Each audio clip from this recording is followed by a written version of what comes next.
might be traveling Japan wrong. The next station is Wasting money, time, and maybe even your trip. Kokugikan made.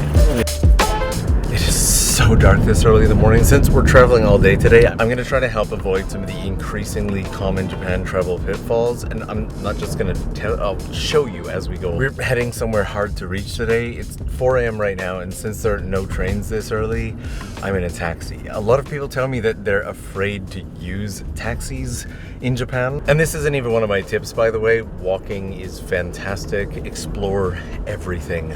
Always. But I've got the cheat code. It's right here. Just show them, like Google Maps, Google Translate. You might not even need it. Does anybody remember my English only day in Tokyo? This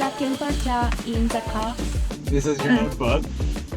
Like, she even had a little notebook. And even if you're not that lucky, English taxi apps exist. In fact, Uber exists. More often than not, it'll just send you a taxi driver who then magically speaks English, but green license plates. If your car does not have a green license plate, it is not an official car for hire. Do not get in. It's not a super common problem, but it exists. Arigatou gozaimashita. Had a really nice taxi driver today. That entire thing cost me about 2,000 yen for about a 15 to 20 minute trip. You split that between 1 or 2 other people and you could save yourself dragging luggage through far more stairs than you're probably anticipating when you arrive in Tokyo. This is Tokyo Station. There's a whole hangout and rest area up there, but I didn't realize at night they actually close it off. From this side, you wouldn't even notice. It is still so dark out. Japanese summer isn't a lot of fun, but the sun comes up at like 4:30 in the morning, and I like that. Since we're going to Narita Airport first today, do me a personal favor. If you're going to Narita, do not use the Narita Express. Like, yes, it's pretty, but if tourist traps were a train, they would be the Narita Express. And unless you have the Japan Rail Pass, and I will deal with you in a moment, it is massively overpriced. Here's what I do. This bus to the airport is going to cost me about 1,000 yen in comparison to the 3,000 plus that the Narita Express would cost me.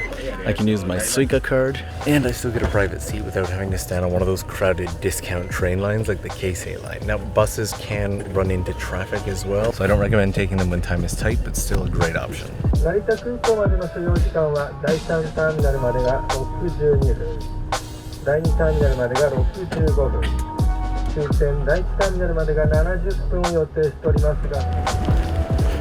Got here really quickly. It was a 45-minute bus ride. It was supposed to be an hour. That's a win, and a beautiful sky. There are a ton of these buses between the airports and the cities. They're just very often overlooked. But there's also one thing I don't recommend. This? No. This is the welcome Suica. It says it on the card. I could do an entire video on why you shouldn't get one of these, but so many people line up for them. Mostly because sales are suspended at almost every purchase location right now for some reason. Some people want it as a souvenir. I get that. You're gonna have plenty of souvenirs in Japan though, if you can get Suica on your phone, and that could be a big if. I recommend just doing that, or buy the cheapest ticket every time and then use the fare adjustment machine right before the exit gate. It'll probably still cost you a lot less time than just waiting in line for the welcome Suica. I used to use bullet trains to go everywhere in Japan, but as soon as I got out of that Tokyo, Osaka, Kyoto travel loop, which is a terrible way to travel Japan, by the way, I found something interesting. Traveling Japan by airplane, especially low-cost domestic carrier, can be really cheap. Like, my flight today cost me 6,000 yen. To do this same trip by train would have cost me over 20,000 yen and taken 7 to 9 hours with 3 trains and something like 2 buses. And if I miss a single transfer, it would have added 2+ hours to it. Need a drink. I also just realized that this down jacket has absolutely covered me in feathers. I'm a bird. So the discount airlines are the way to go. I need to find a small gift for the flight attendants of this flight. Something I always do. They have a surprisingly stressful job.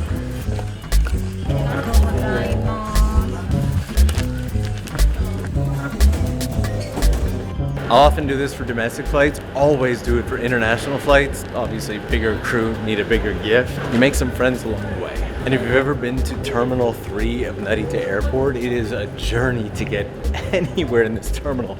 It's huge. Also, how sad is it that this is actually a sign that was required?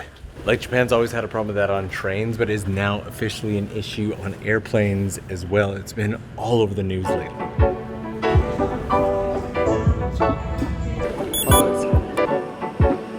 I always actually get just a little bit nervous before giving this to the flight attendants. Don't know why. Just do.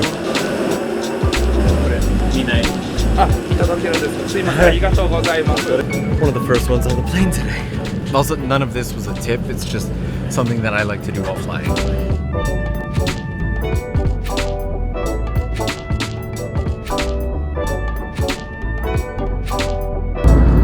Came over, gave me some coffee, some snacks, some stickers, and a little message card to add to my collection. I like this arrival. It's a really nice flight crew this time, but unfortunately, it doesn't look like we have the best weather right now. My seatmates were also really nice. Also, while landing, I saw the most fun-looking park I have ever seen in my entire life. I looked it up, and unfortunately, it's just for kids. Also, before I forget, Japan Rail Pass. I've always been a huge fan of Japan Rail Pass, but seeing as they massively hiked the price lately, unless you are traveling almost every day of your trip using the bullet train, I can't really recommend it. Mind you, my first trip to Japan, that is exactly what I did. I was in a new city almost every day or every 2 days for the entire duration of the pass, but not everybody travels like that. And now I need to find my car somewhere in this parking lot, but oh my, gotta show you these mountain views.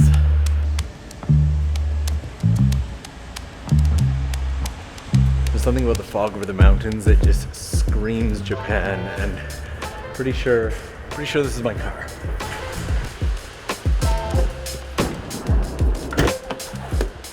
I was kind of hoping for better weather for the project I'm here to shoot, but we work with what we got. As for the Japan Rail Pass, if you've used it recently, by the way, and you have a completely different take than I do, please let me know down below. It's been over a decade since I've used it, and I would love to hear from you.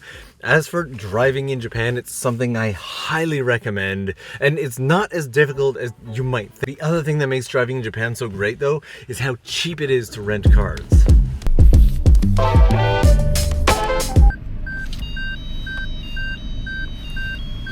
When you pull out the parking ticket, it plays a song. Interesting.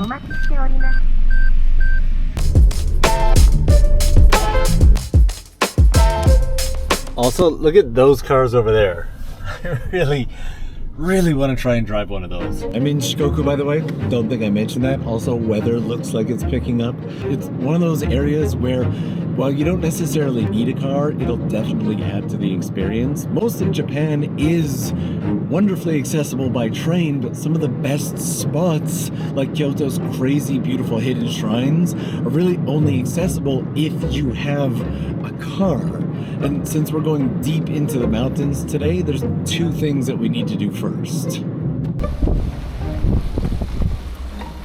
The first is stop for gas. Once we get into the mountains, it could be hours until we see another gasoline stand, if we see one at all. And this Times car share I use has this little gasoline card we can use to fill up. There we go. And then the second is quickly stop for supplies because there are no shops near where we're going.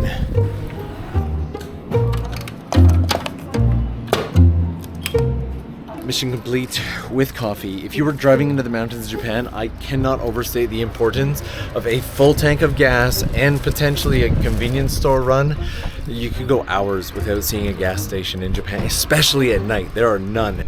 Also, I have a slightly wild story to share with you. Let me get back on the road. So a few weeks ago, some of my friends from the US came to Japan and rented a bunch of cars, and when we got to Hokkaido and I met them, they showed me a sticker that I had never seen before that the car rental company put on the back of their car. There's no way they actually put a sticker like that on the van. I want to Okay. hear the direct, not Google Translate. Okay, you know what? Coming out with translated it. They're saying that there's a sticker on the back of the van that says, oh my god! It says foreigner is driving. Yeah.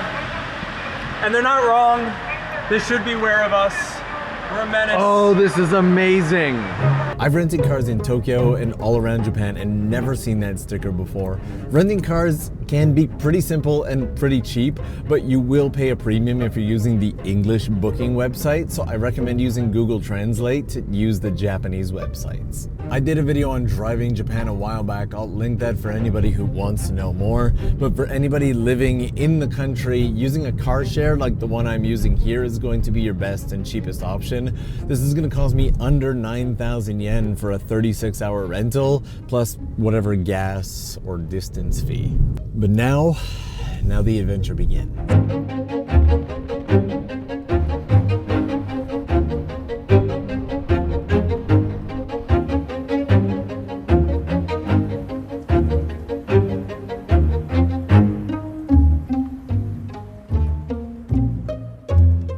This abandoned school behind me has one man living here completely alone. I haven't seen him in nearly 2 years. In fact, I never would have even found him if it wasn't for the tips that we talked about today. The video that I'm here to shoot has likely already been uploaded. I will link that one right here, and I will see you guys again real soon.